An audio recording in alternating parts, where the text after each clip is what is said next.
How's it going, guys? Welcome back. Today we are going to be doing our top 10 center fielders for our MLB The Show 19 ratings predictions. And one thing about this week's ratings predictions is we have a lot of guys with a really similar stats in center field, but they're not mind-blowing stats. They're more of the we're going to see a lot of lower overalls for the first 4 or 5 guys. Usually it's not as common as it is in this top 10, so be aware of that. But we could easily see some of these guys at 9 or 10, swapping with 6 or 5, so on and so forth. Would love to hear what you guys are thinking on that. But let's go ahead and get this started with number 10. Aaron Hicks, 27 home runs, 79 RBIs, 248 average. That average is down. But the one thing Hicks does do exceptionally well is get on base. 90 walks once again last season. We're going to see that reflected in discipline. Still does have some power numbers in there as well. So once again, not a terrible start to the season for Hicks at a 79. Adam Jones, my man, always be getting disrespected by Sony. I'm not quite sure what it is they don't like about him, and I'm not quite sure he does make the list because of it.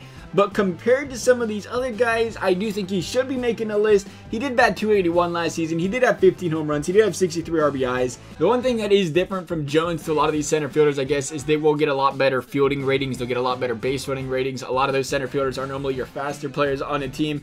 So that is one thing that is probably holding Adam Jones back a little bit here with that 79 overall. Malik Smith, I don't know if it's too early to put him up this high, but I'm holding faith in the guy. He did go out there. He did put up a 296 batting average last season. Did pretty well getting on base too, 367. That's what you want to see out of these young guys that are quick, can steal you some bags, which is exactly what he did last year, stealing 40 of them, only hitting 2 home runs. Obviously, that is where the power numbers are just going to get absolutely torched, and into 40 RBIs as well.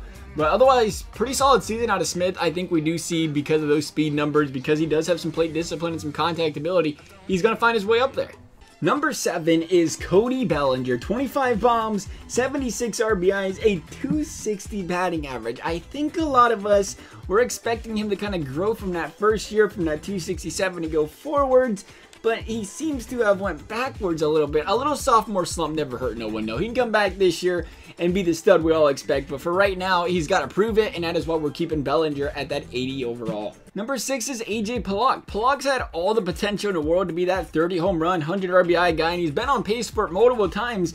But he just, pretty much like a lot of these outfielders, man, they just can't stay healthy. A lot of these center fielders, it's like a thing where they have to miss like 20 games. But Pollock, it's been worse. 7 seasons in the majors, only 2 of them did he play more than 113 games. He just cannot get past the injury bug. He's 30 years old now. I can only hope for the best out of Pollock, where he can finally play a full season, stay healthy, and hopefully put up some good numbers. Number 5 is George Springer. 2018 was a bit of a down year for Springer. After many thought he was starting to become that great power hitter many was expecting when he first came into the scene. But 2018, he was back down to a 265 average, 22 home runs, 71 RBIs, and 6 stolen bases. And again, another guy misses 20 games. So pretty much like every other center fielder on the list. I'm telling you, that's got to be a rule. You had to miss 20 games to make the list. 81 overall for Springer. Number 4 is Starling Marte. Marte is kind of in the Lorenzo Cain area here. Oh, Lorenzo Cain hasn't been mentioned yet. Well, spoiler alert.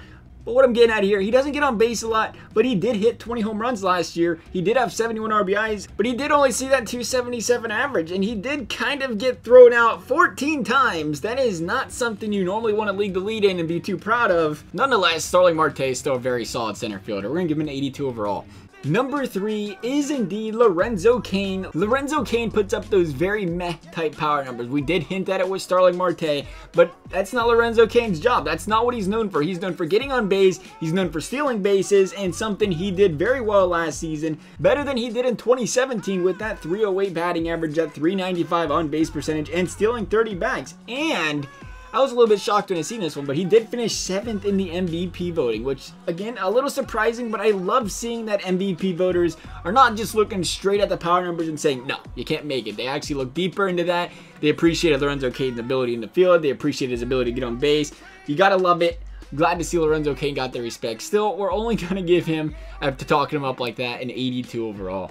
Then number 2 is Charlie Blackmon, and I brought it up. I said it. We were going to have a lot of lower overalls in this top 10, a lot lower than we're used to seeing as far as, you know, the top 5 players are concerned. But Blackmon, he's an exceptional hitter who I feel like, you know, he gets tagged with that, oh, he plays in Colorado, and unfortunately, I love the guy, but he batted .339 in Coors last season, and he batted .249 on the road.